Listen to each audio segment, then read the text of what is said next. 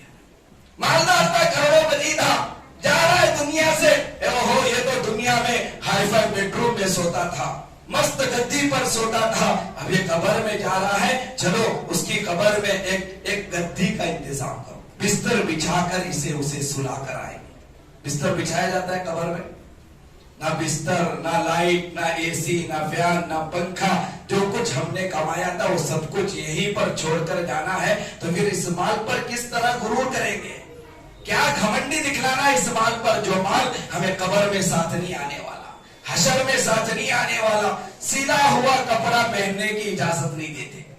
دنیا میں hi fi کپڑے پہنتا تھا، ہزار روپے، 5,000 روپے میٹر کا یہ کپڑا پہنتا تھا، آج دنیا سے جا رہا ہے، آخری دن ہے اس کے دنیا کا، ہائی فائی پینٹ پہناؤ، شرٹ پہناؤ، پہناتی نہیں، وہی 200 روپے کا اجلا کفن کا کپڑا، وہ بھی بغیر سلے کے پہنا کر دفن کر کے آ جاتے ہیں۔ جو مٹی ڈالی گئی تھی قبر پر ہمارے، وہ مٹی ہمارے رشتہ دار، ہماری اولاد، ہمیں چاہنے والے دوستوں احباب اپنے ہاتھ پر رکھنا پسند نہیں کرتے، جھٹکاتے ہیں ایسا۔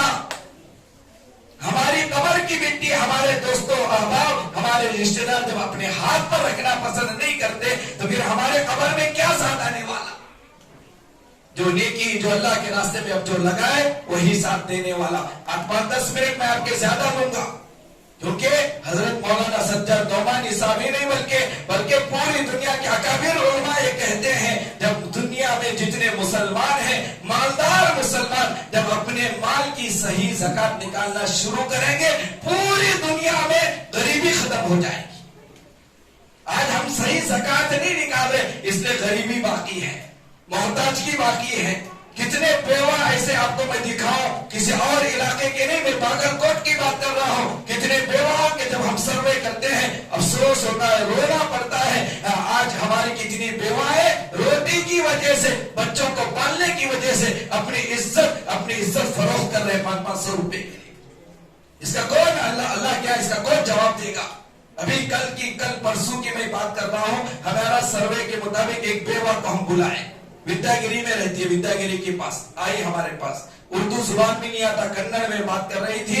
اب اس کے 2 بیٹیاں، اس کے شوہر کا انتقال ہو کر 20 سال ہوئے، 2 بیٹیاں، ایک بیٹی کی شادی ہو کر بیجاپور میں الحمدللہ آرام ہے، دوسری بیٹی بھی وہ ہے جس بیٹی کا شوہر چھوڑ کر چلا گیا۔ اب اس بیٹی کے 2 بچے ہیں، اب وہ لڑکی ماں کے ساتھ نہیں، تنہا اکیلی چلی گئی بھاگ کر، اور اس لڑکی کی عزت کی کون فکر کرے گا؟ اب یہ عورت 40-45 سال کی ہے، یہ 2 بچوں کو لے کر جی رہی ہے، غیروں کے گھروں میں برتن صاف کرنے کے لیے جاتی ہے، تنہا اکیلی رہ رہی ہے۔ اب اس کی عزت کی کون فکر کرے گا؟ جب ایک مسلمان لڑکی بھاگ جاتی ہے، ہمیں غصہ آتا ہے، ہمیں افسوس ہوتا ہے، ہمیں مارنے کو جی چاہتا ہے، لیکن ہم کبھی سوچتے نہیں کہ اس مجبوری کی وجہ سے ہماری یہ مسلمان لڑکی بھاگ کر گئی۔ وہ کون سی مجبوری تھی؟ جاؤ جا کر اس کے گھر والوں سے پوچھو، معلوم کرو تمہارے گھر سے لڑکی بھاگ کر چلی گئی فلاں لڑکے کے ساتھ، جانے کی وجہ کیا تھی؟ آپ کو 20-30% میں بڑے احتیاط سے کہہ رہا ہوں، والدین کہیں گے چلی گئی بہت اچھا ہوا، یہاں رہتی تو جہیز کا سامان انتظام کون کرتا، شادی کے خرچے کون برداشت کرتا؟ چلی گئی، سکھ سے رہ رہی، جانے دو، آخرت میں کیا ہوگا دیکھا جائے گا۔ ایمان کمزور ہو گیا۔ ہمارے لڑکیوں کے بھاگنے کی ایک سب سے بڑی وجہ ایک غریبی ہے، غریبی، غربت ہے، غربت۔ ان کے جائز خواہشات کوئی پورا نہیں کر رہا، ان کے نکاح کا انتظام نہیں ہو رہا، ان کے جو بھی ان کی خواہشات ہیں، تمنائیں ہیں، جو معمولی خواہشات ہیں، وہ غریبی کی وجہ سے پورا نہیں ہو رہے۔ لہذا ہمارا دشمن باطل طاقتیں انہیں یہ کہہ کر اپنے پاس بلا رہا ہے، آ جاؤ ہمارے پاس، تمہیں موبائل دیا جائے گا، تمہیں لیپ ٹاپ دیا جائے گا، تمہاری ضرورتیں پوری کی جائے گی، تمہیں اچھے گھر میں رکھا جائے گا، تمہیں عیش و عشرت کی زندگی دی جائے گی۔ یہ ظاہری دنیا کی چیزوں کے خاطر ہماری مسلمان لڑکیاں غیروں کے حوالے ہو رہی ہیں۔ یہ ہمارے زکات نہ نکالنے کی وجہ ہے، صحیح معنوں میں اللہ کے راستے میں نہ لگانے کی وجہ ہے۔ اس لیے نیت کرو، ارادہ کرو، جو کچھ اللہ نے ہمیں دیا ہے ہم اللہ کے راستے میں لگائیں گے انشاءاللہ۔ زکات صحیح طریقے سے لگائیں گے، علماء کے پاس جائیں گے، مفتیوں کے پاس جائیں گے، جا کر اپنا مسئلہ رکھیں گے، میرے پاس اتنا سونا ہے، اتنا چاندی ہے، اتنے پیسے ہیں، اتنا میرا تجارت کا سامان ہے، مجھے کتنی زکات نکالنا ہے، وہ آپ کی رہبری کریں گے، رہنمائی کریں گے۔ اے اللہ کا دیا ہوا مال آپ سال میں ایک مرتبہ نکالتے جاؤ۔ خدا کی قسم مسجد میں بیٹھ کر کہہ رہا ہوں، جو بندہ پابندی سے زکات نکالے گا اللہ کبھی اسے فقیر نہیں بنائے گا، اللہ کبھی اسے کسی کا محتاج نہیں بنائیں گے، وہ ہمیشہ دینے والا بن کر رہے گا، کبھی اسے لینے کی ضرورت نہیں پڑے گی۔ جاؤ جا کر پوچھو، ہمارے حضرت مولانا عطار صاحب دامت برکاتہم شاہ ولی اللہ کے استاد محترم نے کہا، ٹمکور کے رہنے والے حضرت نے کہا، ہمارے ٹمکور کا ایک مالدار انسان جماعت میں گیا، اللہ کے راستے میں گیا، چلے میں گیا، چلے میں جانے کے بعد اسے احساس ہوا، اللہ کا ڈر اس کے دل میں آیا، جماعت سے واپس آیا، آ کر مولانا کے پاس آیا، اس نے کہا مولانا میں بڑا مالدار ہوں، کروڑوں پتی ہوں، کتنے سالوں سے میں نے زکات نہیں نکالی ہے، میرا حساب کرو، مجھے کیسے زکات نکالنا ہے۔ مولانا نے سارے مسائل بتائے، اس نے اپنی زندگی کا حساب لگایا، کب سے وہ مالدار بنا ہے تو معلوم ہوا 30 سال سے وہ مالدار ہے، 30 سال سے اس نے زکات نہیں نکالی تھی۔ ہمارے حضرت نے کہا، حضرت کی زبانی میں نے سنا، حضرت نے کہا اتنا ڈر اس کے دل میں اللہ کا آیا کہ اسی سال اس نے 30 سال کی زکات نکالی، 30 سال کی زکات نکال کر اللہ کے راستے میں خرچ کیا۔ ایسے بھی بندے ہوتے ہیں جو پچھلے سالوں کی زکات نہیں نکالے، وہ نکالتے ہیں تو نکالنے والے بنے، دینے والے بنے۔ میری رائے ہے کسے دے۔ آخری بات یہ ہے کہ سب سے پہلے رمضان کا مبارک مہینے میں مساجد والے ہمارے پاس آتے ہیں، مسجدوں کو زکات نہیں دے سکتے، مسجدوں کو صدقہ فطر نہیں دے سکتے، مسجدوں کو واجبی صدقہ نہیں دے سکتے۔ آپ کی جو گاڑی کمائی، حلال کی جو کمائی ہے اللہ کے گھر کے لیے، آپ چیئرمین کو نہیں دے رہے، آپ سیکریٹری کو نہیں دے رہے، آپ ممبر کو نہیں دے رہے، آپ مؤذن کو نہیں دے رہے، آپ امام کو نہیں دے رہے۔ آپ سب سے پہلے ذہن میں یہ بات لائیں، یہ مسجد کی کمیٹی جو ہمارے پاس آئی ہے، یہ مسجد کے ذمہ دار جو ہمارے گھر کے دہلیز تک آئے ہیں، میں تو کہتا ہوں ہمیں شرم آنی چاہیے۔ حق تو یہ تھا کہ ہم سب مسجد والوں کے پاس آ کر کہنا تھا یہ ہمارا پیسہ مسجد کے لے لو، لیکن ہمارے ذمہ داروں کا احسان ہے، یہ اپنے کام کاج چھوڑ کر اپنا وقت نکال کر ہمارے دہلیز تک آ رہے ہیں، ہمارے گھروں تک آ رہے ہیں، یہ اللہ کا فضل ہے۔ جب مسجد کے ذمہ دار، میں صرف الیاس مسجد کی بات نہیں کر رہا، جتنے بھی مسجدیں ہیں، جتنے بھی اللہ کے گھر ہیں، وہ سب اللہ کے گھر ہیں۔ جب یہ مسجد کے ذمہ دار ہمارے پاس آئے، اپنی کمائی میں سے 500 روپے نکال کر دو، 1000 روپے نکال کر دو، اللہ نے خوب دیا ہے 5000 نکال کر دو، اللہ کے گھر میں اللہ کے گھر کے لیے حلال کمائی رمضان میں لگانے والے بنو، انشاءاللہ اللہ اس کے لیے آپ کی دنیا بھی چمکائے گا، آخرت بھی چمکائے گا۔ سب سے پہلے رمضان میں مسجدوں کے لیے کچھ نکالنے والے بنو، دیں گے انشاءاللہ۔ جو دیے بہت اچھی بات ہے، جو نہیں دیے اب میں مسجد کے ذمہ داروں سے ریکویسٹ کرتا ہوں، اب آپ نہ جائیں کسی کے گھر، اب ہمارا مجمع خود مسجد والوں کو لا کر دے گا انشاءاللہ، دے گے بھائی انشاءاللہ۔ تو ایک چیز مسجد کے ذمہ داروں کے پاس خود تم جا کر دینے والے بنو۔ اور دوسرا، جو تمہارے پاس زکات کا پیسہ جب نکلتا ہے، زکات نکالتے ہیں، ایک رواج غلط طریقہ یہ چل پڑا ہے، رمضان میں ہم زکات کی رقم کو اناج کے ذریعے سے، ساڑیوں کے ذریعے سے، کپڑوں کے ذریعے سے دے کر ختم کرتے ہیں، لیکن یاد رکھنا رمضان کے اندر دینا کافی نہیں ہے، رمضان کے بعد بھی بہت سارے غریب محتاج آتے رہتے ہیں ہمارے پاس، ان کے لیے بھی انتظام کرنا پڑتا ہے، ان کے بھی مسائل کو دیکھنا پڑتا ہے۔ تو میری رائے، چاہے تو آپ قبول کر سکتے ہیں، چاہے تو آپ ریجیکٹ کر سکتے ہیں، ضروری نہیں ہے کہ آپ میری بات کو قبول کریں، آپ اپنے طور پر جہاں چاہے دینا دے سکتے ہیں۔ میں ایک رائے آپ کو بتا کر بات ختم کرتا ہوں، میری رائے یہ ہے آپ اپنی زکات کے 3 حصے کریں۔ آپ کے پاس جو بھی زکات آپ کی نکلے گی، میری رائے یہ ہے کہ آپ اس زکات کے 3 حصے کریں۔ نمبر 1، پہلا حصہ اور اس زکات کی رقم کا آپ اپنے خاندان کے غریب رشتہ داروں کو تلاش کریں۔ خاندان میں آپ دیکھیں کون کون غریب ہے، خاندان میں کسے دے سکتی، کسے نہیں دے سکتی، آپ کے اوپر آپ کے ابا امی، دادا دادی، نانا نانی، پردادا پردادی، نانا پرنانی پڑنانا، ان کو نہیں دے سکتے زکات۔ تمہارے نیچے بیٹا بیٹی، نواسا نواسی، پوترا پوتری، ان کو نہیں دے سکتے۔ جوڑوں مرد کو نہیں دے سکتے، مرد جوڑوں کو نہیں دے سکتے۔ ان کے علاوہ رشتہ دار میں بھائی کو دینا چاہیں دو، بہن کو دینا چاہیں دو، جوئی کو دینا چاہیں دو، ماموں کو دینا چاہیں دو، خالہ کو دینا چاہیں دو، ممانی کو دینا چاہیں دو۔ رشتہ دار میں یہ اوپر والے، یہ نیچے والے، میاں بیوی کے علاوہ جو رشتہ دار میں غریب ہے، آپ انہیں زکات دو۔ اس سے کیا ملے گا؟ ڈبل ثواب ملے گا۔ کیا ڈبل ثواب؟ حدیث میں ہے، نمبر 1 زکات دینے کا ثواب، نمبر 2 رشتہ داری پر صلہ رحمی کرنے کا ثواب، ڈبل ثواب ملے گا۔ ایک حصہ رشتہ داروں کے لیے تلاش کریں، غریب رہنا، رشتہ دار بول کر دینا نہیں، رشتہ دار وتھ غریب۔ اور رشتہ دار کون؟ جو ان کے علاوہ ہو انہیں آپ زکات دو، اور دوسرا آپ کے مال زکات کے مال میں سے ایک حصہ مدرسے والوں کو دو. ایک ہی مدرسے کے لیے خاص نہیں، بہت سارے مدارس ہندوستان میں آج ہمارے دین کی جو حفاظت ہو رہی ہے وہ مدارس کی وجہ سے ہو رہی ہے. مدارس ہے قرآن کی حفاظت ہو رہی ہے کیونکہ اسی مدارس سے حافظ پیدا ہوتے ہیں، اسی مدارس سے علماء پیدا ہوتے ہیں، مفتیان اکرام پیدا ہوتے ہیں، دین کے داعی پیدا ہوتے ہیں، دین کی حفاظت کرنے والے مدارس سے پیدا ہوتے ہیں. اور مدارس میں آنے والے 99% بچے غریب گھرانے کے ہوتے ہیں. تو مدارس زکات سے چلتے ہیں، امداد سے چلتے ہیں، صدقات سے چلتے ہیں. ایک حصہ تمہاری زکات کا مدارس کے لیے خالی کرو، دو مدارس والوں کو. اور حق تو یہ تھا کہ تمہیں جانا تھا مدرسوں کو دینے کے لیے، لیکن اللہ کا فضل مدرسے والے جب ہمارے پاس آ رہے ہیں دینے والے بنو. اور میری رائے ہے کہ ہمارا جو علاقے کا مدرسہ دارالعلوم طیبہ، جہاں سے میں فارغ ہوا، جہاں میں حافظ بنا اور بھی بہت سارے حافظ بنے، یہ گاؤں کا علاقے کا مدرسہ ہوتا ہے، حق زیادہ ہوتا ہے. ہمارے مدرسے کو دینے کی فکر کرو. نکالو، میرے پاس بھی رسید بک ہے مدرسے کی، مجھے دو، اور مولانا کے پاس بھی ہے انہیں دو. بہرحال مدارس والوں کو دو، کسی مدرسے کو دینا کوئی ضروری نہیں، جس مدرسے کو دینا چاہے دو مدارس کو دو. اور تیسرا حصہ تمہارے پاس جو زکات کا ہے، ایک حصہ غریبوں رشتہ داروں کے لیے، ایک حصہ مدرسے والوں کے لیے، اور ایک حصہ ایسی تنظیموں کے لیے، ٹرسٹ والوں کے لیے جو غریبوں میں یتیموں میں کام کر رہے ہیں ان کے لیے دو. وہ سال بھر غریب اور یتیموں میں کام کریں گے. دو. اب کسے دیں گے؟ میں تو کہوں گا سبا خدمت کو دو.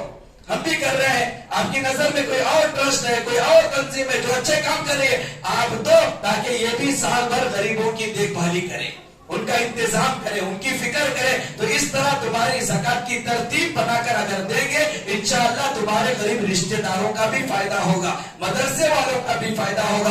ٹرسٹ اور تنظیموں کو دینے کی وجہ سے اس میں یتیم بھی آ گئے، بیوہ بھی آ گئے، اس میں غریب بھی آ گئے، مسکین بھی آ گئے، وہ سب میں کام کریں گے. اس طرح ہمارے مدارس بھی چلیں گے، ٹرسٹ بھی چلیں گے، غریبوں میں بھی کام ہوگا، رشتہ داروں میں بھی کام ہوگا. انشاءاللہ ایک دن آئے گا صحیح طریقے سے زکات نکالنے کی وجہ سے، صحیح طریقے سے زکات دینے کی وجہ سے اللہ غریبی کو ختم کرے گا انشاءاللہ.